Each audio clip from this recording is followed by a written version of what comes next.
Salam kanalımın dəyərli xanımları. Dünən Tamerlanın ad günü idi. Əslində istəyirdim ki, ona aid bir vloq paylaşım, amma onun montajını çatdıra bilmədiyim üçün ondan öncə çəkdiyim vloqu paylaşıram. Həm bundan öncəki vloqda qeyd etmişdim ki, həyətdən topladığım daşları rəngləyərəm və növbəti vloqda paylaşaram. Düşündüm ki, dediyimə görə siz o vloqu gözləyəcəksiniz. Mən də ayın biri çəkdiyim vloqu paylaşsam, sizin yanınızda yalançı olaram. Bu səbəbdən də dedim elə ən yaxşısı birinci bunu paylaşım. Bu çəkdiyim vloq isə adi sıradan bir günümün videosudur. Bu vloqda həm sos bişirirəm, həm də ki, xırda görəcəyim işlər var. Onları da görüb gedəcəm daşları rəngləməyə. Artıq mən daşları rəngləmişəm, bitirmişəm. Mən öz adıma deyirəm ki, çox bəyəndim. Şirin alınıblar, amma sizi bilmirəm, vloqun axırında baxarsınız. Əgər bəyənəcəksinizsə, mütləq rəy bölməsində mənə yazarsınız.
Xanımlar, bilmirəm fikir vermişdiniz yoxsa yox. Bu üzərlik bu şkafın üzərində neçə gündür ki qalıb. Çünki qışda üzərlik alanda nəm olur. Nəm olan zamanda mən bunu yandırmağı xoşlamıram. Öncə alıram, evdə quruduram radiatorların üzərində. Sonra bu formada doğrayıram və yığıram qaba. Bu qabdakı uşaq simesinin qabıdır. Qapağı rahat açılır, bağlanır deyənə elə buna da yığıram. Bu formada doğrayan zaman üzərlik həm itkiyə getmir, həm də yandırmaq istədiyimizdə çox rahat olur. İllərdir ki, mən bu üsulla bunları saxlayıram. Yəqin ki, məni köhnə kanalımdan izləyənlər artıq bilir ki, üzərliyi hər zaman belə edib saxlayırdım. Mən üzərliyin çubuqlarına kimi yandırıram. Elə insan var ki, tək tumurcuqlarını yandırır, amma mən bunun çubuqlarında istifadə edirəm.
Səhifəmi yeni izləyən xanımlar elə bilər ki, mənim 3 uşağım var. Amma gördüyünüz gözəl oğlan mənim uşağım deyil, qaynımın oğludur. Biz eyni həyatda yaşayırıq. Mənim uşaqlar 2 dənədir. Biri qız, biri də ki oğlan. Bunu burada ona görə izah edirəm ki, görəndə soruşursunuz. Düşündüm ki, bir-bir cavab yazmaqdansa ümumi olaraq cavablandırım. Və xanımlar, demək olar ki, bütün işimi bitirmişəm. İndi isə gedirəm daşları rəngləməyə.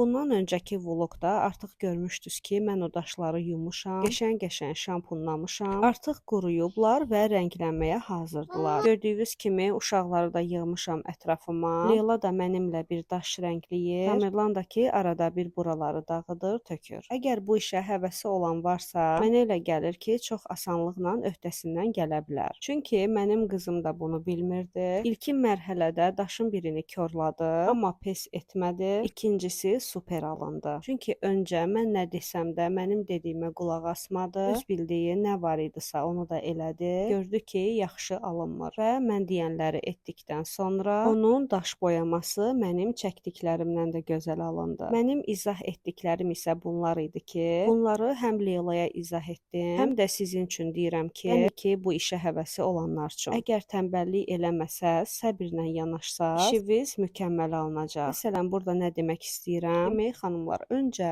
daşın üzərinə ağ emulsiya çəkirəm. Bir qat çəkirəm və gözləyirəm ki, qurusun. Əgər havada olsa 5-10 dəqiqəyə quruyur. Evdə olduğuna görə isə yarım saat, 1 saata yaxın quruyur. Radiatorun üzərinə yığırdım ki, tez qurusun. Bir qatı isə qalın çəkməmək lazımdır. Birinci tam quruyandan sonra ikinci qatı çəkirəm və gözləyirəm ki, ikinci qatda tamam qurusun. Ondan sonra üzərinə istədiyim şəkli çəkirəm. Şəkli də ki, sadə karandaşla çəkirəm ki, əgər hardasa səhv eləsəm silə bilim. Burada da sizə göstərirəm ki, birinci qat bu formada alınır, kalakötür alınır və altından daşın rəngi bilinir. Bu belə də olmalıdır, ikinci qatda pürüzsüz olur. Və xanımlar, bunu məndən çox xanım soruşmuşdu deyənə burada izah edirəm. Bir-bir detaylı yazmağa hövsələm çatmadığına görə düşündüm ki, elə vloqda bunu sizə izah edim. Demək xanımlar, istifadə etdiyim rənglər emulsiya rəngləridir. Gördüyünüz kimi tubiklarda çox az olur. Balaca bankalara ağ emulsiyanı əlavə edirəm. Sonra üzərinə aldığım balaca tubiklardakı rəngləri əlavə edirəm. Bunu ona görə edirəm ki, həm rəngim çox olsun, həm də ki, onsuz da bu kraskaları satırlar ki, emulsiyaya əlavə etmək üçün. Amma bunu da qeyd edim ki, bu balaca qablardakı kraskaları böyük həcmli ağ emulsiyaya əlavə etsəz, qabında gördüyünüz rəngi tutdura bilməyəcəksiniz. Çünki böyük həcmli ağın içinə bir damcı kraskanı əlavə etsəz, rəngi çox-çox açıq olur, istədiyiniz effekti ala bilməyəcəksiniz. Bu arada xanımlar, baxın, birinci etap qurudu. Mən indi keçirəm ikinci etapa. Gördüyünüz balaca kraskaların da qiyməti 1 ədədi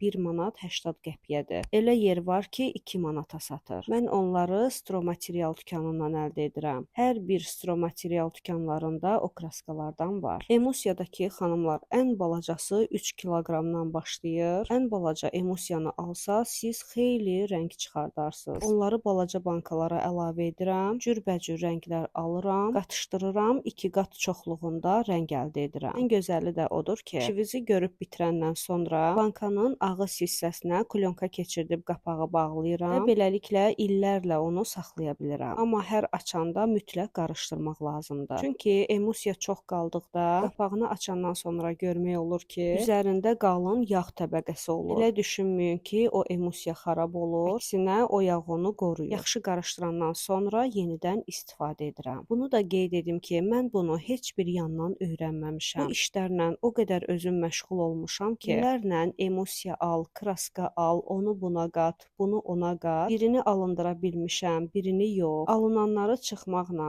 alınmayandan da praktika yığmışam. Beləliklə, həm necə saxlamaq lazımdır onu bilirəm, həm də nəyi nəyə qatmaq lazımdır onu çox yaxşı bilirəm. Eləcə də xanımlar, daşın özü. Burada baxıb deyə bilərsiniz ki, əgər ağın üzərini sarı rənglə boyayacaqdınsa, niyə elə birinci dəfədən sarı rəngi çəkmədin? Mən hətta bunu da dəfələrlə yoxlamışam və hansı mükəmməl alınır, o nəticəni sizə göstərirəm ki, siz mənim zamanında etdiyim səhvləri etməyəsiniz. Əvvəlcə daşın üzərini ağ rənglə rəngləməsəz, nə rəng çəkirsiniz çəkin, istədiyiniz rəng effektini ala bilməyəcəksiniz. Ağ rəng daşın üzərində astar rolunu oynayır. Burada bunu da qeyd edim ki, əgər boyayacağınız daşlar yadda qalacaqsa, ona yağış dəyəcəksə, mütləq emulsiya alanda deyin ki, sintetik emulsiya olsun və suya davamlı olsun. Əgər bunu deməsəz, sizə adi emulsiya verəcəklər və boyavız yağışa məruz qalan kimi bir-birinə qarışacaq. Emulsiya alarkən mütləq bunu vurğulayın.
Xanımlar, mən bunları boyadım, amma hələ ki həyətə qoymamışam. Çünki yenə də yağışlar deyiblər. Bunlar hələ yeni boyanıb, istəmirəm ki, yağışa məruz qalsın. Göy ürəyini boşaltsın, yağışlar bitsin. Ondan sonra çıxıb həyəti təmizləyəcəm və bu daşları da düzərəm, həyətdə baxarsınız. Mənə elə gəlir ki, həyətə maraq qatacaqlar. Bunu da deyim ki, bu daşlar mənim rənglədiyimin hələ yarısıdır. Xeyli daş rəngləməliyəm. Rəngləyən zaman yenə sizi üçün çəkəcəm. Hələ ki internetdən araşdırıram, baxıram ki, görüm daşları nə fasonda bəzəyə bilərəm. Bunlar da ki, xanımlar, hamısını internetdən götürmüşəm. Baxıram və daşın üzərinə çəkirəm. Gördüyünüz kimi, xanımlar, bu adi smalikdir. Birini uğur böcəyi çəkmişəm. Birini sadə ev və mənzərə. İndi birazdan yenə çəkəcəm. Qurbağa çəkəcəm. Əvvəlcə qurbağanı vərəqə çəkdim, yoxladım. Gördüm ki, alındı, sonra daşın üzərinə çəkdim. Bu arada görəcəksiniz ki, mən 2 dənə qurbağa çəkmişəm. Birini də bacım üçün çəkmişəm. Bacım görüntülü zəng eləmişdi və qurbağanı gördü. Onun ən sevdiyi heyvan qurbağadır. Ürəyi gedir qurbağalar üçün və dedi ki, birini də mənə çək. Yəni ki, daşın biri bacımındır, biri də ki, həyətin.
Var, mən burada şəkil çəkərkən siz sıxılmayasınız deyənə mahnı da yerləşdirdim. Bilirəm ki, çox adamın da xoşuna gəlmir. Yazır ki, mahnı yerləşdirmə, özün danış. Amma inanın ki, belə yerdə nə danışım, nə deyim, heç bilmirəm. Şəkil çəkirəm və bu uzun bir prosesdir. Siz sıxılmayasınız deyənə bunun hər yerini kəsib doğrayıb paylaşıram ki, hələ belə uzun alınıb. Bu ərəfədə də nə danışım, heç bilmirəm. Ona görə də mahnı yerləşdirirəm. Görürəm bir çox xanım yazır ki, özün danış, mahnı yerləşdirməkdənsə. Həqiqətən də bəzən elə epizodlar olur ki, o epizoda uyğun nə danışım, həqiqətən də bilmirəm. Sırf bu səbəbdən mahnı yerləşdirirəm. Mən real həyatımda da beləyəm. Əgər məni dindirməsən, danışdırmasan, mən qətiyyən danışmaram. Gərək mənimlə danışasan ki, mən də ona uyğun cavab verim. Hələ YouTube-da hərdən özümə məhəttəl qalıram ki, elə vlog var ki, dayanmadan danışmışam. Və o zaman şokum da şoka düşür ki, nə əcəb, mən bu qədər danışmışam. Hələ YouTube-da danışmaq bir tərəflidir deyənə, həqiqətən də danışmağa söz tapa bilmirəm. Yəqin ki, məni anlayarsınız, belə qəbul edərsiniz. Bir tərəfli danışmaq deyəndə də bunu demək istəyirəm ki, yəni tək özüm danışıram, vloqa səs yazıram, qarşılıq görmədən. Buna görə də çox vaxt söz tapa bilmirəm. Amma belə də edə bilərik ki, bir gün vloq çəkim və o vloqun şərh bölməsində siz mənə suallar verin. Mən də sizə növbəti vloqda cavab verim. Bəlkə vloqum o zaman bol-bol danışmalı vloq olar. Çünki siz hər zaman yazırsınız ki, sən yalnız danış. Mən də bəlkə o zaman çoxlu-çoxlu danışaram. Və xanımlar, mənim sizdən yenə bir xahişim var. Mənim vloqlarımı bəyənirsinizsə, sevərək izləyirsinizsə, ki bilirəm sevərək izləyirsiniz. Əgər istəməsəz bu qədər baxmazsınız. Ən az bunu özümdən bilirəm. İstəmədiyim insanın heç üzünə belə baxmıram. Buna görə də sevərək izlədiyinizi bilirəm. Əgər həqiqətən də belədirsə, kanalıma abunə olmağınızı xahiş edirəm. Baxın xanımlar, bu qurbağanı qızım çəkib. Yanında tırtıl və kəpənək. Görürsüz nə gözəl çəkib. Bu zürafəni, uğur böcəyini, smalikı, qurbağanı, evi və arını mən çəkmişəm. Amma bayaq dediyim kimi, bu daşlardan çox çəkməliyəm. Həyətdə nə qaya daşı varsa, hamısının üzərinə şəkil çəkmək istəyirəm. İnşallah gözləyirəm ki, havalar gözlədiyim kimi tam açılsın, mənim devrim başlasın. O zaman həyətə bunları düzərik. Və xanımlar, burada sizinlə sağollaşıram. Növbəti vloqda görüşərik. Sağ olun, salamat qalın.